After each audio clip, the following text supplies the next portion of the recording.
think that nobody really knows your relationship until you're in their shoes. Even doing this interview, this podcast, I was thinking to myself when I told Ashley at first that I would love to do it, thinking to myself, well, people judge me because it's my cousin and it's not my sister and it's not my kid.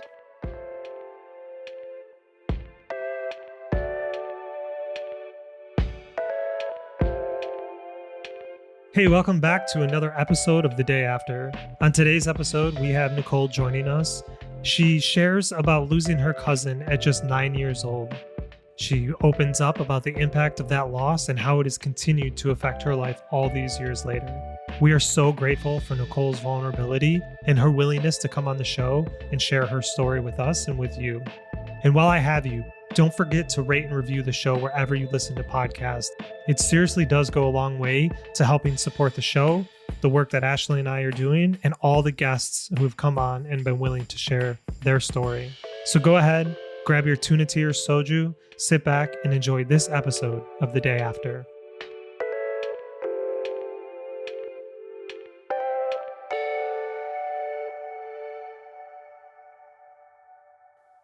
My name is Nicole, and I'm an art director in Rochester, New York. I lost my cousin Gabby to cancer at a very young age. She was, I think, 10 when she passed. I was 9, so I think she was 10. Was a very rare form of childhood bone cancer, and then eventually it went into her lungs when she, throughout the stages. Tell us a little bit about like her time battling it, and like, do you remember when she was sick? Do you remember when she got sick? So it's so crazy because I was so young when it happened, but I do remember being really confused about it. Like, I just remember my dad trying to explain it to me and just being like, Gabby's really sick. She's going to lose her hair. She's going to be getting treatments and, we might have to go visit her in the hospital, things like that.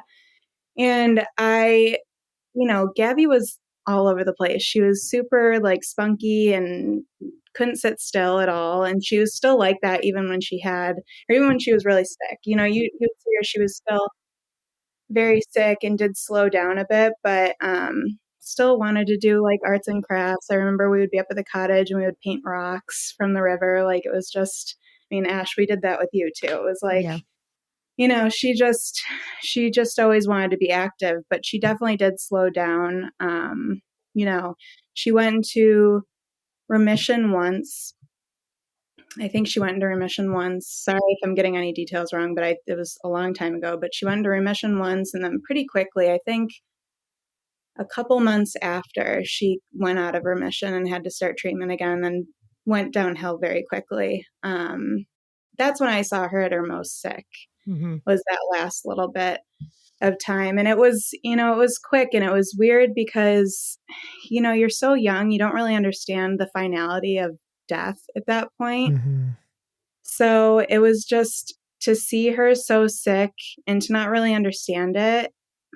I don't know. It's like, it's something that I didn't think that I really went through the grief portion of it until I was probably in high school, to be honest. Like, I don't think I really understood how to grieve until I was in high school and dealt with it. And, you get into that angry phase that you go into with grief. And it's hard to do it when you're young. You have no idea what you're doing. You have no idea what you're feeling, So you guys were a year apart. What was your relationship like with her? She was my best friend. All of us younger cousins, Ashley, our other cousin Sam, like, we were all so close because we would go up to the cottage together. We all had our little separate, like, our grandparents all had their separate cottages, and we would all like meet in the middle and go to each other's cottages. And it was just like such a special place for us to all kind of connect. And Gabby lived in Chili and I lived in Webster and then Pittsford. So like, we didn't really see each other when we were home, but we saw each other unless it was like a family party. But then we would see each other at the cottage, and that was like our special place. But she was definitely like, I remember being young and looking forward to going to the cottage because I got to see her. It was like a very special relationship. Did you have any siblings, or do you have any siblings? And did she have any siblings? She doesn't have, she didn't have any siblings at the time. My aunt and Uncle Jimmy did have another child, Noelle. who looks just like her. It's the craziest thing. It's wild. But my brother, as an older brother, and then he was really close with Ashley's brother, Michael. Oh, gotcha. Yeah. But they were all, I mean, we were all close in our own ways when we were younger. Everyone had a good relationship with Gabby, though. She was kind of like the glue. She literally got along with everyone. So did you feel like essentially she was your sister?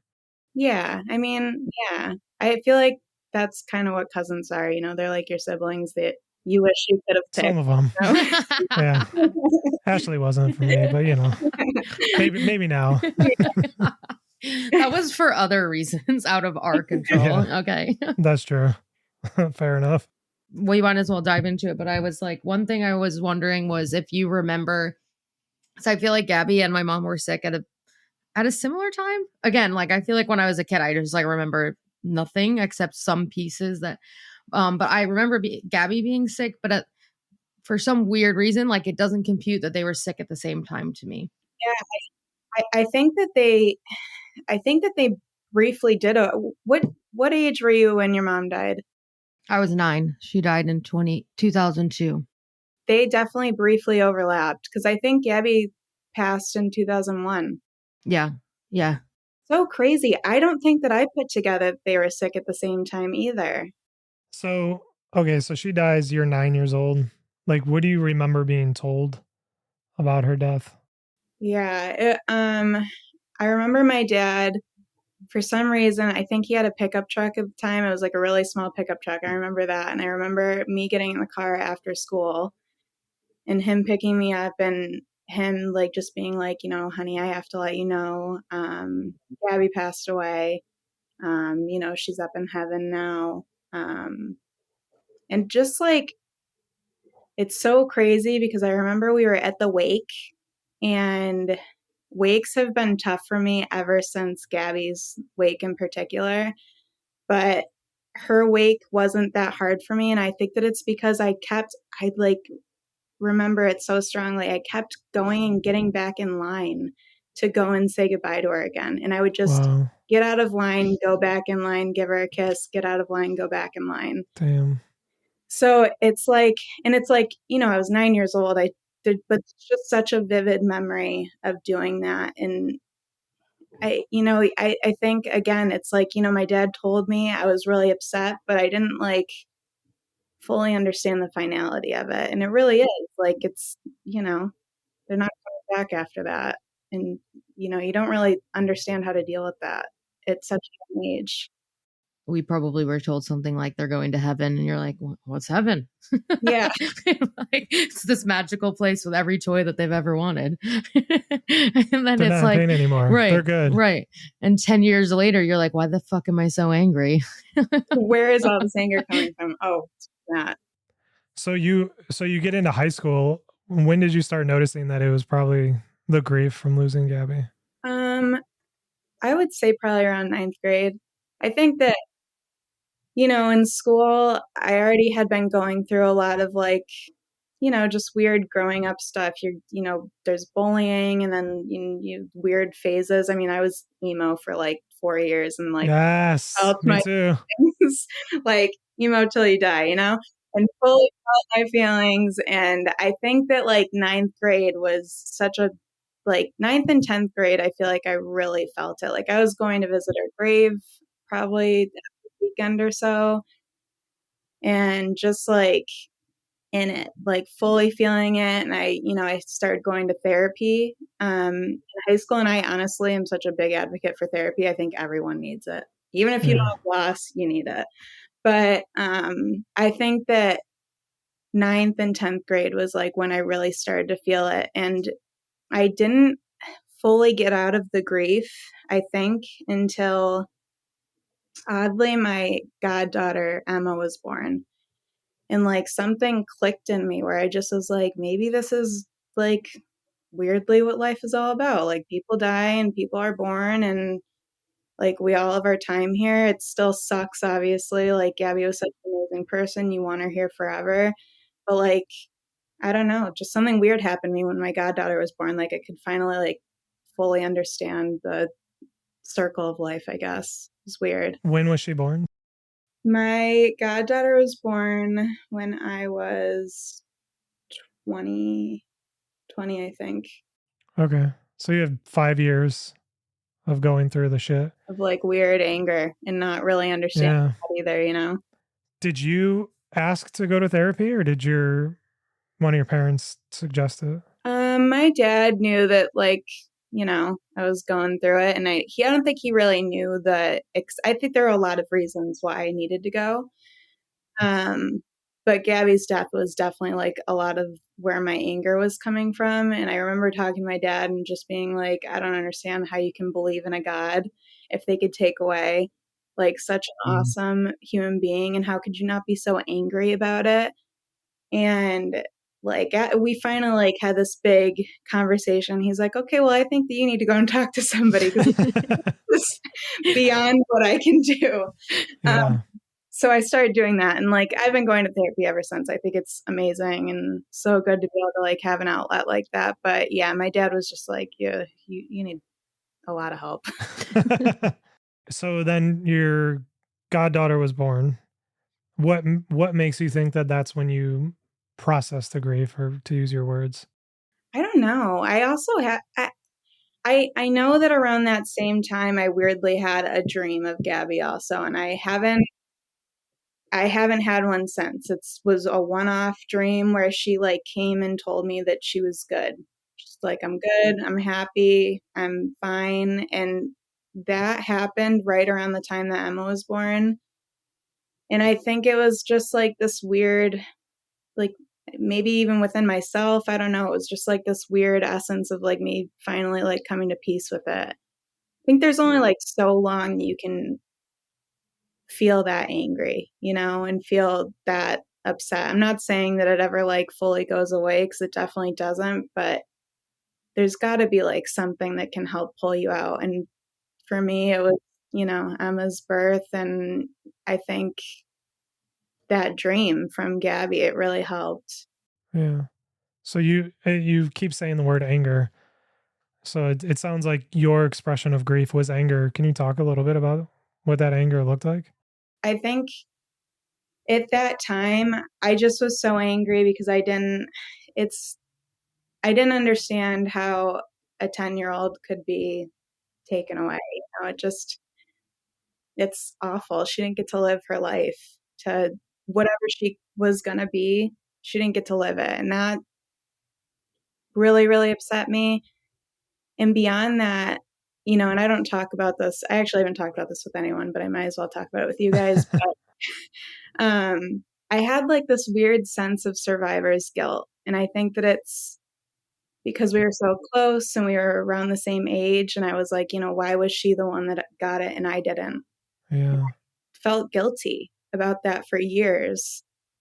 Uh, Even just for my aunt and uncle's sake. Like, why was it her and not me? You know? And I think that as a kid, that's really tough to talk about. It's really tough to understand why you're feeling that way. Um, than just to understand it at all. You know, it's like sickness doesn't, I don't know how it works, but it just chooses the person. It's not like you could, if I could have taken it away, I would have in a second, you know? Yeah. Yeah, and at 9 years old, it's you can't put a label on that feeling like you might have been able to at 19, or even 15. Like it's so hard at that age, and I could totally see that. When I told Karen that you were coming on, she told me a story about how around the time of your parents' divorce, Gabby made you like an arts and crafts kit. Mm-hmm. And she was just saying how like even in like the deepest, she was very sick at the time from what I understand, and she was just focused on making sure that you felt better. Yeah, that's who she was. I think it's really interesting that you had survivor's guilt. It's definitely something that I've gone through after having my wife die, but I think it's pretty fascinating that you had it losing your cousin. When did you like discover that that was probably like one of the things you were going through? I think high school. I think was like the most pivotal time of my grief, I think, and just going through it, like really feeling everything that I think that I probably would have felt when she died if I was just a little bit older. But I think it took me those few years to really understand what was going on in my head. And, the fact that you finally realize, oh, even on I just got married last year, and even on my wedding day, I was like, oh, Gabby would have probably been one of my bridesmaids. And, it's just little things that you realize that they're not going to be there for. And I think I started to finally like put all that stuff together in high school. So your goddaughter was born, and from that point until now, like if we put phases here where it was 9 to ninth grade, was it like, I don't know what the fuck's happening, but I'm angry as shit. And then high school is you start unpacking that. And then you have these like pivotal moments in your life that causes this third stage, which we'd say from then to now. What is the contrast between that versus high school? I think much different. I mean, obviously I'm still angry. I'm still sad. I feel like none of that stuff goes away. You obviously always feel grief. I'm always going to miss Gabby. There's always going to be things that I wish that she were here. Like even wondering, like, would we be as close as we used to be? Like, how do you understand your relationship with someone when you were literally kids? I mean, it's so, to answer your question, I think that I'm much better now in the sense that I'm more mature. I understand how to handle my grief a little bit better Mm. than I did in high school. But I think that if I didn't go to therapy and unpack all that crap that I need to, I don't know if I would have been in the place that I'm at right now where I can talk about it and just, think like, she's okay. Wherever she is, she's okay. And it obviously is sad that she passed, but we got Noelle out of it, which is amazing. Noelle was born. She's an amazing cousin, like the smartest kid ever. And I don't know. Grief is so tough. It's tough to understand like how you're feeling, when you're feeling, and how much you're feeling. Hmm. Do you have any tools or anything that you do when you notice it's coming on that you do to try to just stay in it and hold it as opposed to try to push it away? And I would say probably push it away. you push it away. Okay. Therapy's not working. I hate to tell you, Nicole. That's one of the things that I'm working on in therapy, though. I see. Okay. But no, I think that I have like a controlling personality in that sense where I like to push things away like that. But um, I think that I felt stuff with Gabby so deeply for a really long time that I Hmm. honestly feel like I'm at peace with it, And again, when I feel guilty even saying I'm at peace with it because I don't want anyone to think that that means that I'm okay that she died, because it's not like that. It's more of the fact that I feel like I can talk to her now and Hmm. not cry about it, and whenever I am feeling like there's a big life moment, like I can talk to her and I hope that she's listening. And that's kind of like the way that I manage me missing her. Do you feel like there are things that you can do or context that you can put yourself into to connect with her? Yeah, I go to her grave, and I connect with her there and doing, crafts up at the cottage. I like that. Even just sitting down by the water at the river, especially at my grandparents' house. That's where like her and I played all the time. We would both stay there together. Um, and that's like a really special place to be. I know that I also, at one of Noelle's birthday parties, I went up into it's Noelle's room now, but it was Gabby's room, and that was like a really weird moment just Yeah. because, it's a different person's room now, and but you feel her, like you feel her there. So I think just finding that sort of way to connect with her is the best that I can do at this point. Yeah. That's amazing. I'm amazed at like how how much you've kept that connection alive with her and still like participating in those things to connect with her. I'm really curious about this anger though, because I feel like you say the anger, you skirt around it, but you haven't like how is it expressed? So for me, like I definitely have anger, and it was something that I didn't realize up front. Because and potentially because the grief was so overwhelming in the beginning. You know, I'm only 2.5 years into this. That I didn't realize like, oh, I'm just fucking angry, like really angry. And trying to connect that to my grief took some time. I'm just now starting to acknowledge that. Yeah. But for me, like it comes out in feelings of like somebody could say something, somebody could do something, something can happen in my life, and it's always like nobody fucking understands. I'm in pain. Fuck all of you. Leave me the fuck alone. Like so for me, that's like how my anger gets expressed, and Yeah. I like shut down and I isolate if I try to like push it away and instead of holding on to it. So I'm like curious what that expression looks like for you, and has it changed from the initial time when you were like emo, and then when you like came out of that and you became an adult?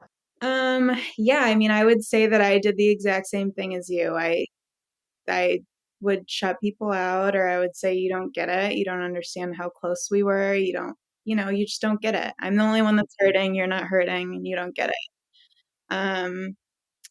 I think that therapy did help a lot with that, in the sense that I now know when I am feeling inked. I have like severe anxiety too. But Me too. I'm dealing with it. We're all Welcome to the dealing with it. party. Yeah, Yeah. seriously.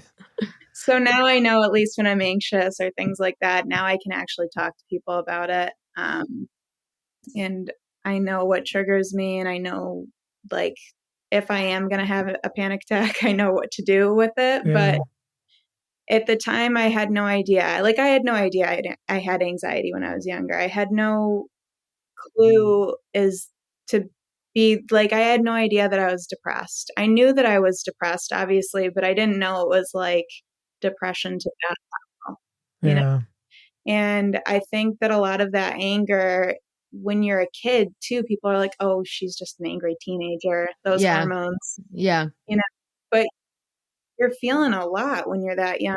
You're going through so much. And I think that shutting people out was the easiest thing I could do. I would shut people out, listen to my screamo music, and like that would be it. And I would go and paint, I would do art stuff.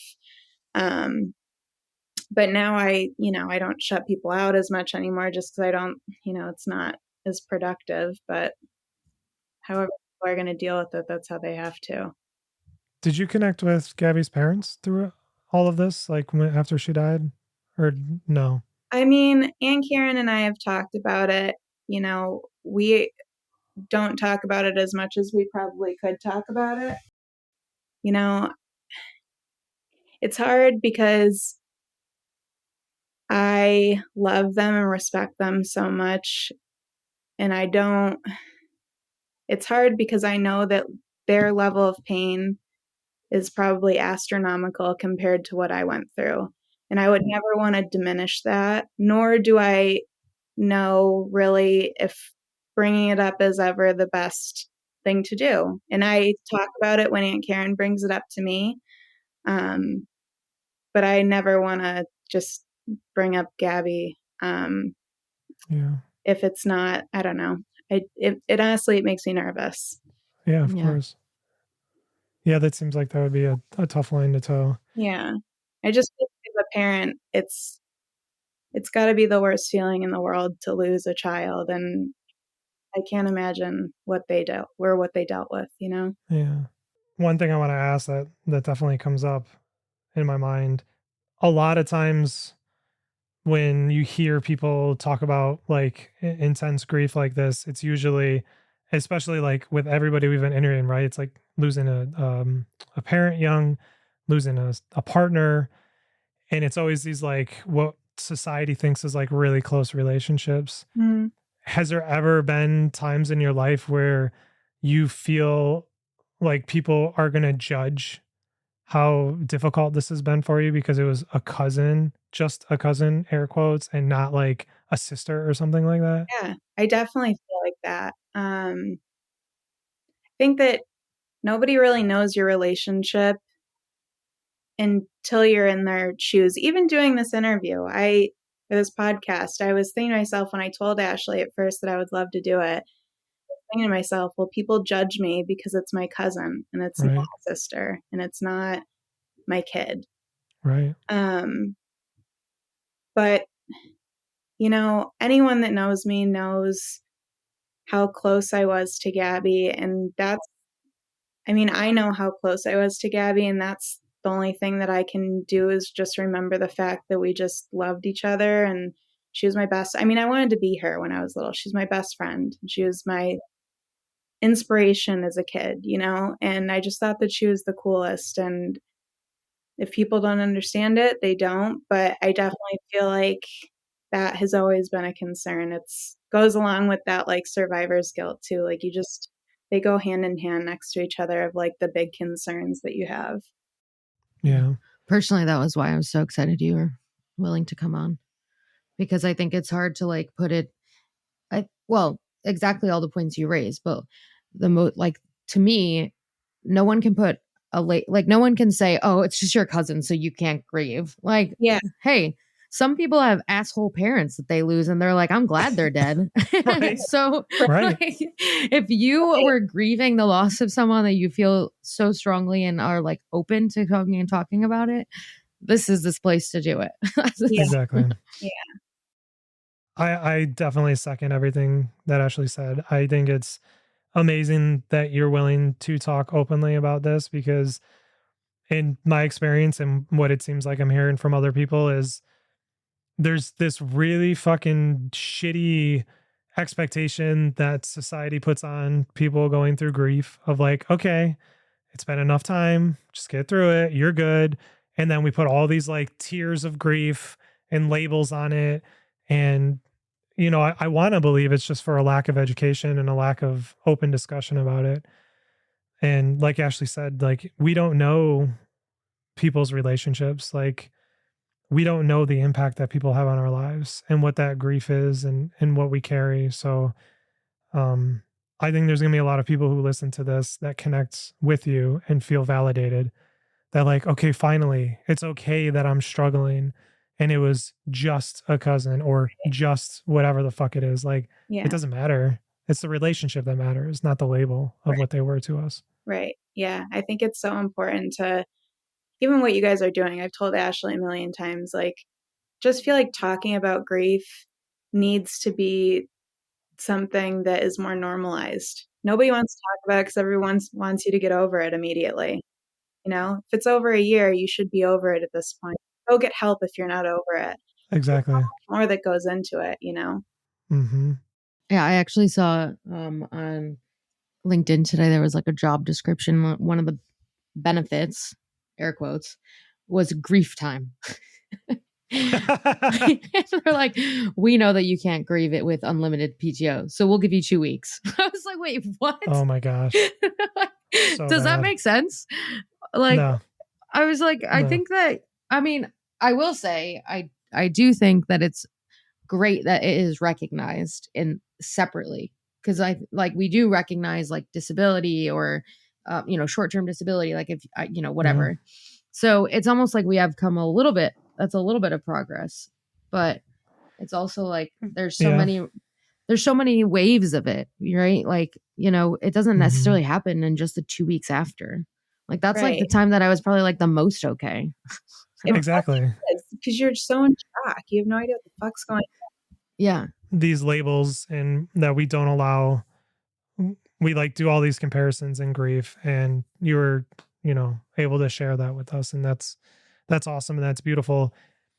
Is there anything that you would like want to say to somebody who is going through what you've gone through, with this uniqueness that society would deem it as not as strong of a grief versus the other things we mentioned, children, spouse, whatever?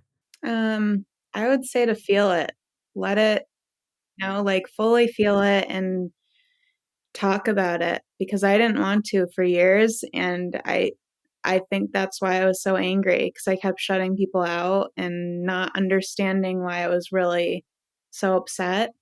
Um, but let yourself feel it and don't feel ashamed for being upset either. Because if they're important to you, they're important to you. And it doesn't matter if they're your grandpa, if they're your parent, sibling, cousin, whatever. If it's your dog, I don't care. If you're feeling grief, you're feeling grief. And I think that talking about it is the best thing that you can do. Who did you have to, I mean, your therapist, obviously, is that what initially got you talking about it? Like, do you have people in your life outside of your therapist that you're able to talk about it, Yeah. or that you started talking to about Yeah. it? I think that I started talking to a couple of my friends about it. One of my best friends, Sarah, has been like my therapist before I even got therapy. Like you obviously talk to your best friends about everything. And then, just family. Family's been great to talk to about it. My dad, I remember having this big conversation with him. I don't even know if I already mentioned this to you guys, but I might have. But just about like God and heaven and all that. And I was like, how the fuck can you believe in this? I went through a big phase where I did not believe in God, and it was during my emo phase. And I was like, I don't believe in this shit. It's ridiculous. How could someone die? And how are we saying that they go to heaven and we're just supposed to be okay with it? That's just the only answer when I say that I'm upset about Gabby's death. You say, well, she's in a better place. Well, I was really pissed off about that. And I was just like, that's a shitty answer. It's not okay to just say that. And like, let's talk about the fact that it sucks. Like, it's okay that it sucks. And I know that now. But at the time, I feel like Yeah. people tell you, oh, she's in heaven. It's fine. She's went to a better place. There's nothing you can do about it. But she went to a better place. So you should be okay with it. But Yeah. it sucks. And it's going to suck for the rest of our lives. It sucks to not have her here. And I think that that's good to feel that and to be able to talk about that because it's not going to not suck. Yeah. Yeah. So you stopped believing, we'll say, or struggled with it. Where are you at now with it? With faith and belief? I feel after those like 4 or 5 years of like dealing with my crap, and then Emma was born. That was like the biggest thing to me of how I started believing in God again. I I'm not like Bible thumping or anything, but I do say that, like Yeah. just praying to Gabby, praying to God at night. I pray to Nancy, like just things like that help when I'm dealing with stress. So I just can't imagine a world that we have right now without there being a higher power. And it does bring me relief thinking that she is in heaven or thinking that she is in a better place and isn't just vanished. So is that one of the pivotal things then for you in your grief? Like, it sounds like everything like keeps stemming from your goddaughter being born. Yeah, I guess It was like change, the belief came back, kind of all that. Like, but do you think it was most significantly that you were able to reconcile what heaven was, where she is, and what is going on in the I world? think so. Yeah, I think just believing that she didn't just die and that was the end of it made me feel a lot better because I think that that's what caused a lot of the anger is I was just like so mad at God or the higher power or whatever it may be. I was so mad that, this 10-year-old little girl was just taken from us and, my best friend was just taken and there was no explanation. I'm like, there are so many criminals in the world. Why aren't they getting cancer? Yeah. Why is she getting cancer? And it's just when you're young, obviously I'm 31 now. Like I know that disease just happens. But when I was younger, I was like, what the fuck? Like, this is so stupid. Yeah. I had the same like anger and didn't like, I was like, I said the same thing. Yeah. Like, why would God do such a thing? Right. If he keeps everyone safe and blah, blah, blah, whatever we were told. I Yeah. can't really remember.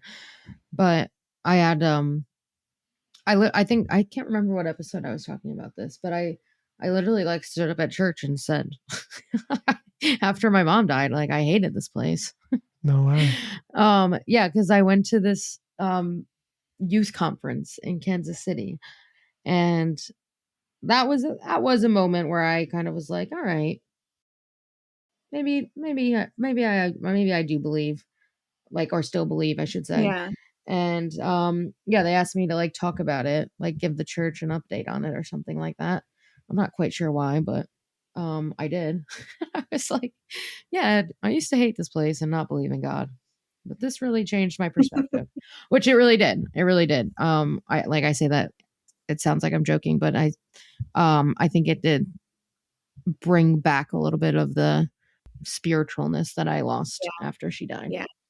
Because I mean, I was still very young and, didn't really, I mean, like I understood, but it was the same thing. Like my aunt was at our house and I was in my bedroom because I was too afraid to go into my mom's room, and she died at home, and it was like, Mom went to heaven. It's like in the same tone that you kind of tell, this is nothing against my aunt. She was lovely and totally there for me that day. But it was, in the same tone that it's like, Mom's going to Wegmans. She'll be back soon. You know what I mean? Like, Very matter of fact. Yeah. Yeah. But I'm a very matter of fact person, so maybe that kind of is what maybe that shaped me as a person. I don't know. But I feel like that my anger was taken out in that way. Yeah. I don't know. I don't recall like having anger at people per se. I wasn't never angry like at my siblings or at my parents or my dad. Yeah, it was really like God. Yeah. But I think that was probably because like our family is Catholic. is very spiritual. Yeah. I was like spiritual Catholic. So that was like very much a pillar of our life. Every Sunday we went to church, etc. So that was like the thing I took my anger out on. Now, sometimes when I'm driving and, people cut me off and I'm like, what the fuck? I'm like, maybe that's my anger. Is this anger coming back? Do I need to deal with this? Yes. I'm a therapist now. Yeah. This is my therapy. I totally advocate for therapy, but baby steps. No, honestly, I feel like this is because there's a lot coming out that I feel like I haven't talked about with Gabby stuff. So this is definitely therapeutic. Oh, because obviously this was like a very young loss. Do you think it influenced your perspective on? I have two pieces of it, but like on life in general, and then on relationships. Like, in what way do you think it impacted like your relationships and then your perspective on life? I think so, because I'm like really close with my cousins now. I mean, in family, we do Ash, you and I don't see each other all the time, but when we do, it's like no time has passed, and I feel like the most you can do is just try and be there for your family. And I would say that I'm like incredibly family oriented. And I think that losing Gabby only pushed that even further to just like, I never want to move away on purpose just because I want to be near my family at all times. Yeah. Just in case something were to happen. It's always been a fear. Like, even when I'm on the phone with my dad, I'll always say, okay, I love you, Dad. At the end of it, or even my mom, I'll say, I love you, Mom, just because in case something were to happen, I want that to be the last thing that I say. And I think that that's because I lost her at such a young age. And I didn't get to say goodbye to her. And I think that is one of the toughest things that I have, because I didn't go to the hospital a lot. I think I was young and my parents didn't want me to be scared, or I don't really know what they wanted out of it, but I didn't get to say goodbye. And I feel like that's become a big thing for me, is I always say I love you when I get off the phone, because I'm so afraid of something happening to someone. What's your relationship to that fear? What do you mean?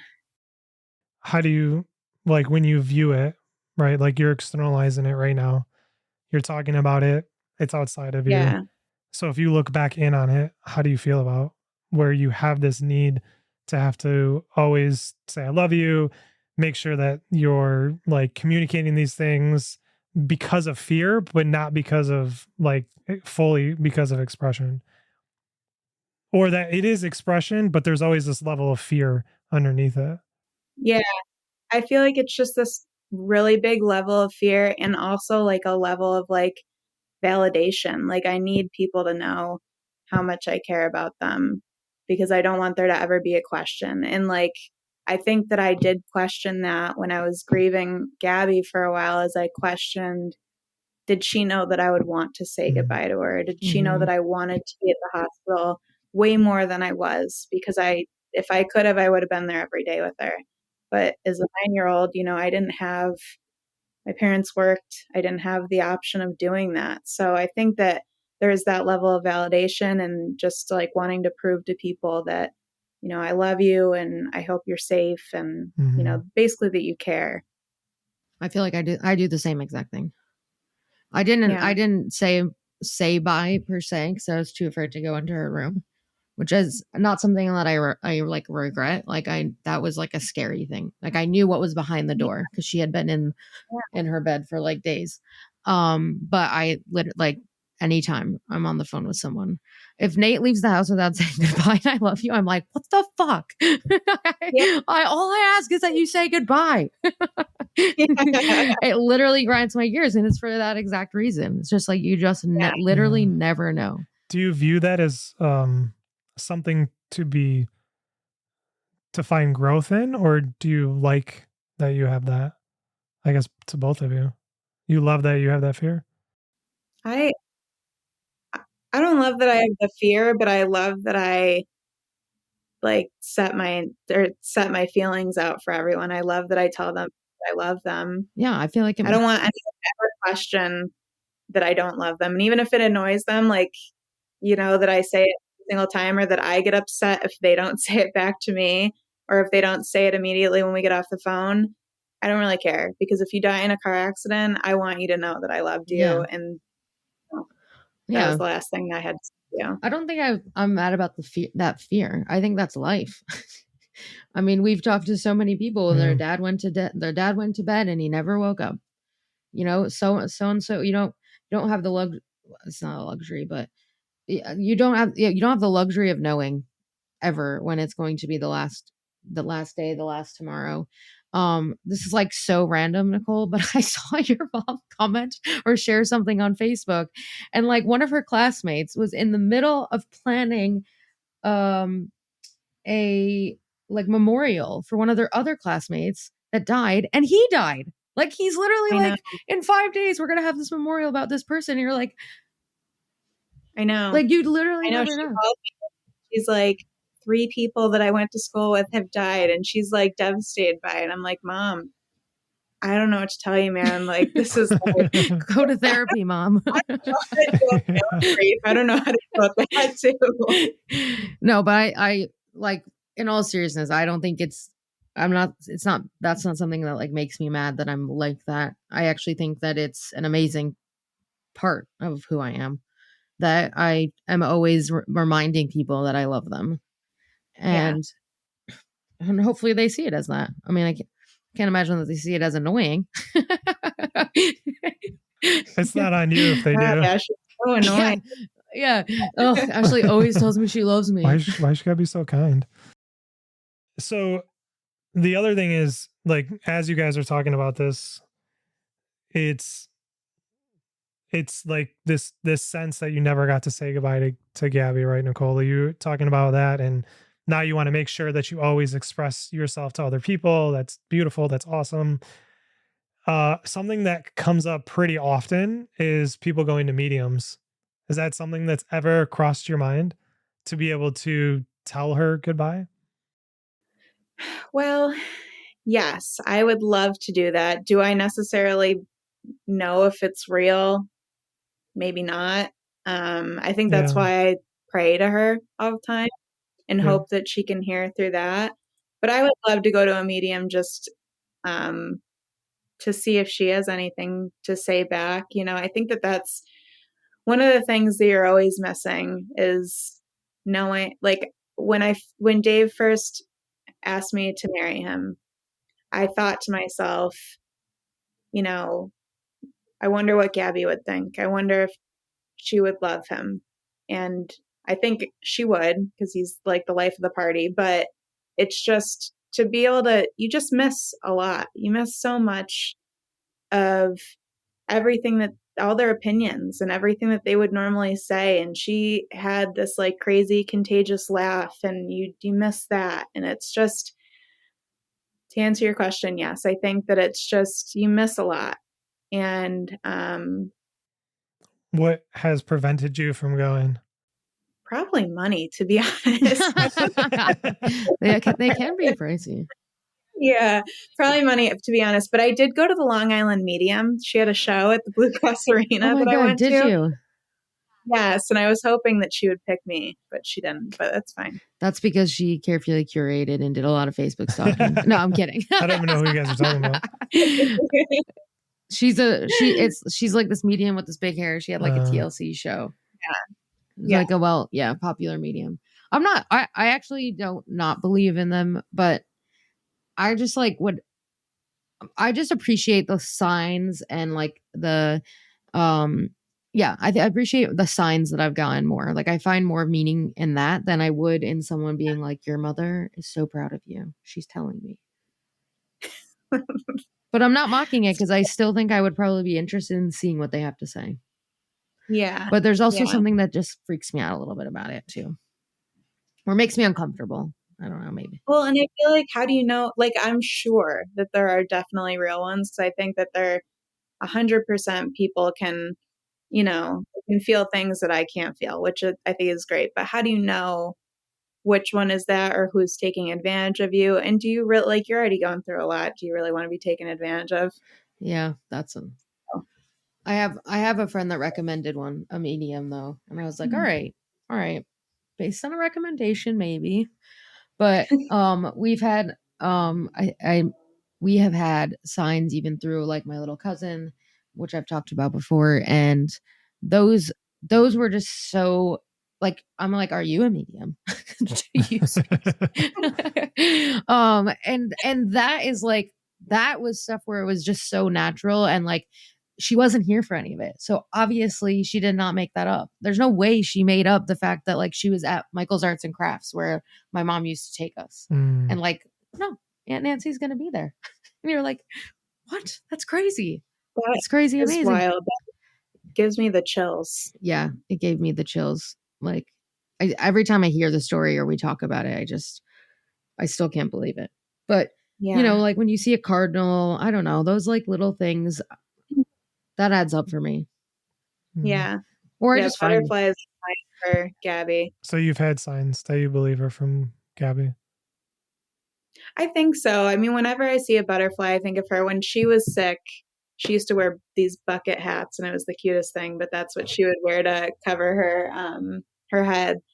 And I remember giving her a white bucket hat that was reversible, and it had butterflies all on the inside, but then on the outside it just had a little butterfly. And ever since then, when she passed away, I just, for some reason, I attached to that, and now whenever I see one, I think of her. Have you ever asked her for a sign that was personal to you too? I don't know. I mean, I've asked her to come to me in dreams before, and I think that she gave me the one big dream that I really needed. She probably has a lot of people to see, a lot of people dreams to and stuff. So I don't ask her for too much, but I think just honestly being able to talk to her has been my biggest like safe haven, is just praying to her. Yeah. My big dream came like 2 years ago, and it was like life-changing. It really was. Really? Yeah.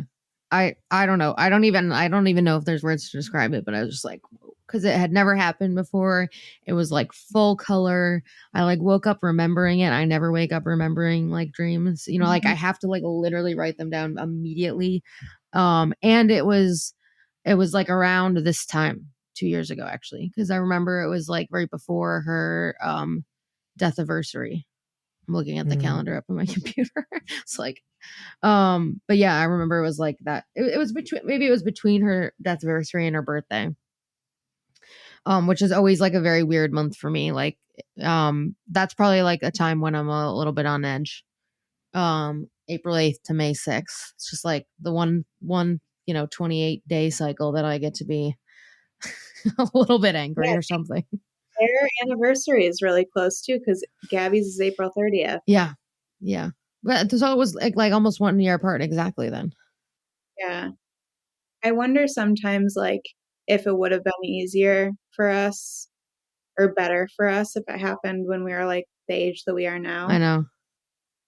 But then sometimes like maybe it isn't, because then you would have had more time to, I feel like it could go hand in hand. Then you have more time to spend with them, or then you have more time to get even more closer with them. And, I don't know. Yeah. One of our other guests had talked a lot about her mom had passed when she was 12, and she didn't really grieve until she was like 30 or so. So it's like it's something very interesting, and like young people who lose someone very young don't necessarily go through the process of grief in a way that I guess therapists would recommend, or that we best practice, if there's a best practice way. But like, I don't know, my dad put us in a support group, and maybe that was great. Maybe that was something that was like actually had so much more of an impact than I even know. Yeah. At least personally for me. I won't speak for my siblings, but any last minute mic drops before we go into lightning round, Nicole? No, I'm good. Alrighty. Sour Patch Kids or Swedish Fish? Sour Patch Kids. Oh, now I'm like my follow up now is regular Sour Patch Kids or the watermelon. Because regular. I like watermelon. No, I love the watermelon. I really only like the orange ones, and I know that is an unpopular opinion. Okay, well you can eat Sour Patch Kids with me anytime, because I only like the blue and the red. So we're Favorite holiday? Christmas. On a scale of 1 to 10, how much do you enjoy garlic? 100. I knew you would say that. Are you Italian? Yeah. Okay. Yeah. What does a person need to be happy? A dog. Ah. What's your favorite kind of dog? I have a French Bulldog Boston Terrier mix, and I'm obsessed with him. But I really love all dogs. No prejudice. Do you wear a neck pillow when you fly on the plane? Oh no. Yeah. Oh no. All right then. Was that a yes? That explains a lot. Depending on how long the flight's going to be. But your Netflix all kingdom. Okay, what's the threshold? In New York City, I'm not going to bring my flight pillow with me. Okay. Rochester, that's like a 40-minute flight. But if I'm going to California, I'm definitely bringing the pillow. All right. It's not great, but since you already asked about Sour Patch Kids, stale Sour Patch Kids or fresh circus peanuts? Ew. Stale Sour Patch Kids, obviously.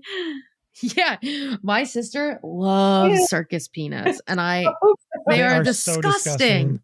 No offense to anybody that likes them that's listening, but they are fucking disgusting. They were invented for like, I don't know, people's palates in the 1910s.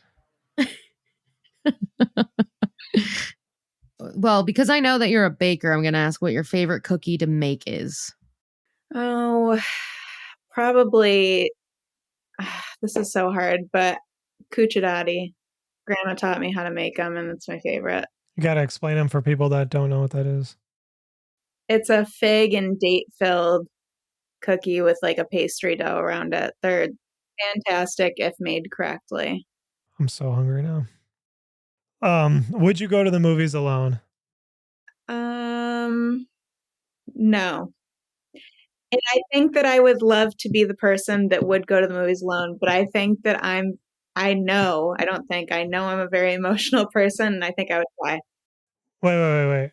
You would cry, but having somebody there, you wouldn't cry? Yeah, like I think I would get in my thoughts and feel lonely, and then I would start to cry. Oh, so you're not crying at the movie. You're just crying that you're because before COVID, I had like the AMC pass, so I would go every weekend by myself.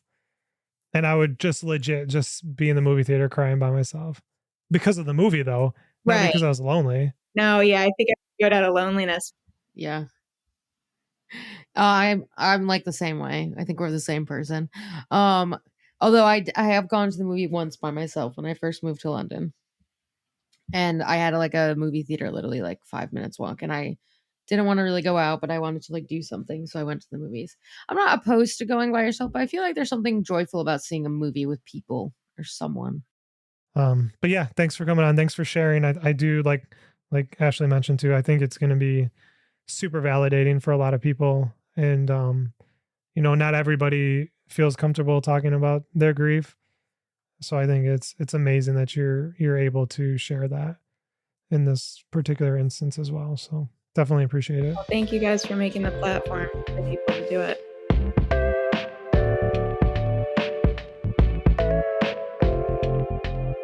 Thank you for listening to this episode of The Day After. You can find this podcast and more at our website at www.thedayafter.com. If you enjoyed this episode, we'd really appreciate it if you take a moment to leave us a review wherever you listen to your podcast.